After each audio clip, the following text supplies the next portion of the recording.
Welcome to episode 4 of the Mastery Podcast. Hey Nick. Hello Adam. How you doing? Amazing. Good. Welcome everyone. Thanks for joining us again for number 4. In episode 3 we talked about money as a person and your relationship to money if it were a person. We are really curious to know what your answers are, so do please comment on the YouTube video or send us an email. You can send it to us at questions@masteryofmoney.com. Of course, you can find all of our stuff at masteryofmoney.com, including some recommendations, some tools, some resources, tips, tricks, articles, all sorts of good stuff. Lots of good stuff. Yeah. So we're talking today about early money memories, but we want to introduce a segment to the podcast called That Just Happened. That just happened. And one of the things that just happened was Steph Curry of the Golden State Warriors just secured, I believe, the largest contract of any basketball player of all time, correct? Yes, that is correct. So this is a guaranteed over 4 years, $166 million, $476,240. So almost 100, yeah, to be exact. $166.5 million over 4 years is a significant chunk of money. Yeah, I can't even, that talk about financial abstraction. Yeah. Our last episode, I can't even comprehend that much money. That is wild. Now, here's the thing. This year alone, Steph will earn $40,231,000. Yeah. So 40 million. He could just give us the 231,000 and keep the 40 million to be fine. But so that just happened. But here's what's interesting. Steph Curry grew up in a household with Del Curry, his father, who was also an NBA legend. Mm-hmm. So I have to imagine that his money memories from being a kid were of his dad making pretty good money, wouldn't you think? Mm-hmm. Definitely. Yeah. So how might that impact him versus a guy like Shaquille O'Neal, who on the very first day he got signed dropped $1 million like that? Like that. What did he spend it on? So he bought his mom and dad a house, he bought his mom a Mercedes, and he bought himself a Mercedes. And all in all, it was about $1 million. Yeah. And as legend goes, his banker or someone called him and said, "Dude, what are you doing? You're gonna be out of money in no time." And started teaching him the ways of being an investor and buying businesses and things like that. So he now owns restaurant franchises and car washes and all sorts of things, right? That is accurate. Yep. Yeah.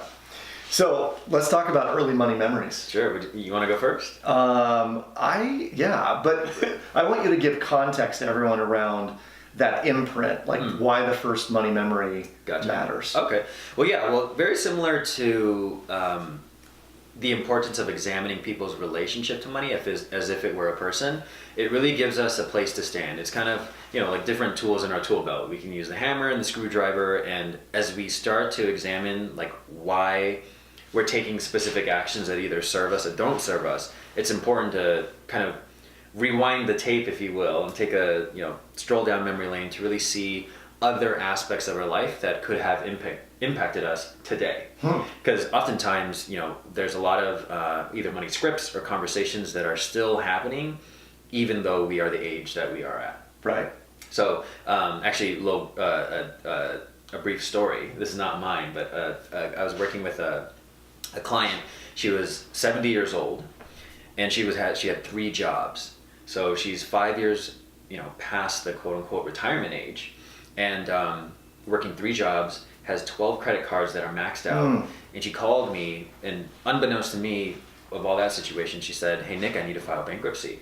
And I said, okay, before we actually tackle the strategic and action steps, let's actually start to examine your early money memory, just so we can see if it's impacting you. And lo and behold, what we discovered that when she was 12 years old, she grew up in the Great Depression. Her grandpa had asked her to borrow $80. And if you do inflation, beep, boop, beep, that's a lot of money. Yeah. And she said, "Why do you need $80? He said, "I'm going to throw you a birthday party." So, long story short, the birthday party was never thrown for her. And when she asked her grandpa for the money back, he said, "I don't have it."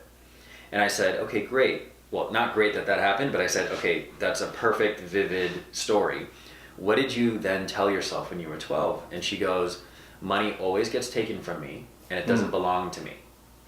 And so I said, so-and-so, can you see how that early money memory has impacted the next 60 years of your Right. life? And she's like, I don't understand. And what I said was, well, listen, you get income, you receive income, and it immediately has to go to 12 different credit card companies. So it gets taken from her and it doesn't belong to her. Right. And I'll share the breakthrough in a later episode, but that is just a brief snippet of how powerful your early money memory can be on your life. So I have two to share Okay. that are mine. These are my personal stories. The first one, I lost $20 when I was a kid. It was like I was 4 or 5. My grandpa had given me a $20 bill and I had folded it in half twice Okay. and stuck it in a pocket. And I think when I was playing, it came out and I lost it. And from that point forward, I've always had a wallet or something that I've kept money in, and I keep it very, like I know where all the money is. Gotcha. I don't crumple it up. It doesn't sit around. It's always in a wallet somewhere. So that was one of the negative ones. The positive one was when I was, I think 7 or 8, I baked a cake on the side of the Hershey's cocoa can. And I was very proud of the fact that I baked this cake, and everyone was telling me how amazing the cake tasted and how great I was at baking cakes. So I thought I had a business because I think even someone may have said, oh, you could probably sell these cakes. Yeah. So I did. I went door to door and I sold, I know 2 cakes to a couple of my neighbors. I baked the cake. I took it over. They took delivery of it, paid me the $15 or whatever I charged them. And I remember thinking, if I need money, I'll just make money. That's how I'm going to do this. And I think that from that very early age, my entrepreneurial side had kicked in.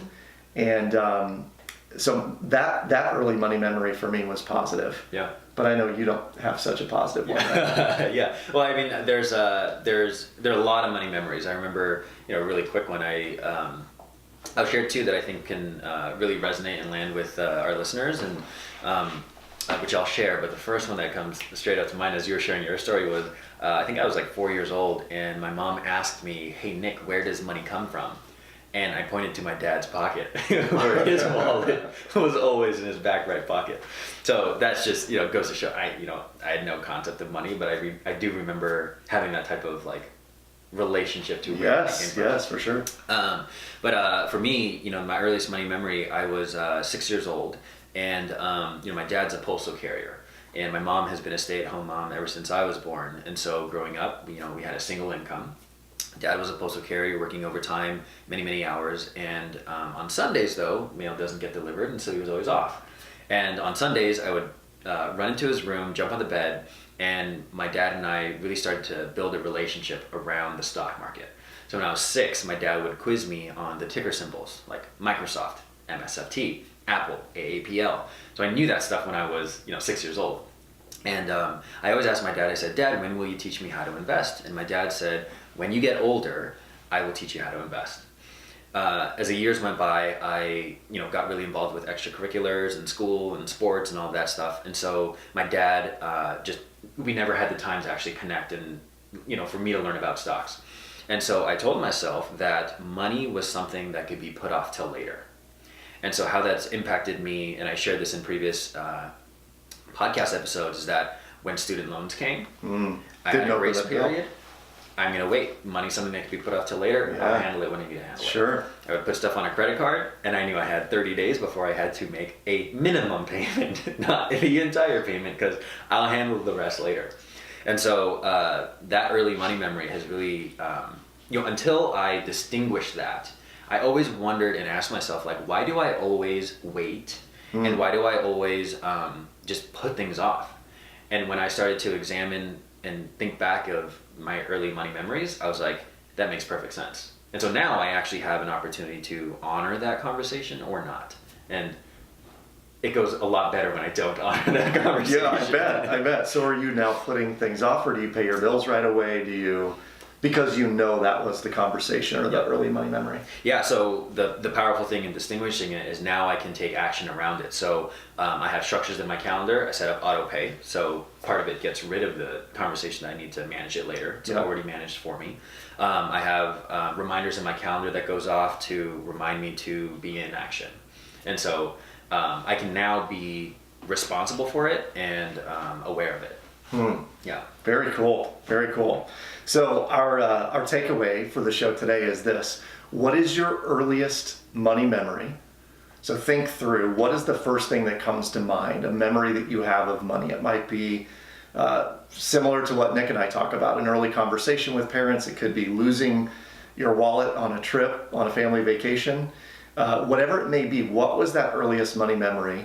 And then what is the script or the story that you've told yourself about that earliest money memory? And then once you know that, decide how is that impacting some of your behavior in the present day in terms of your relationship to money. That early money memory and the relationship you have to money could be very closely linked. And so today's takeaway is think through, what is the link between those early stories, early money memories, and your relationship to money today? Yeah. How about And next time?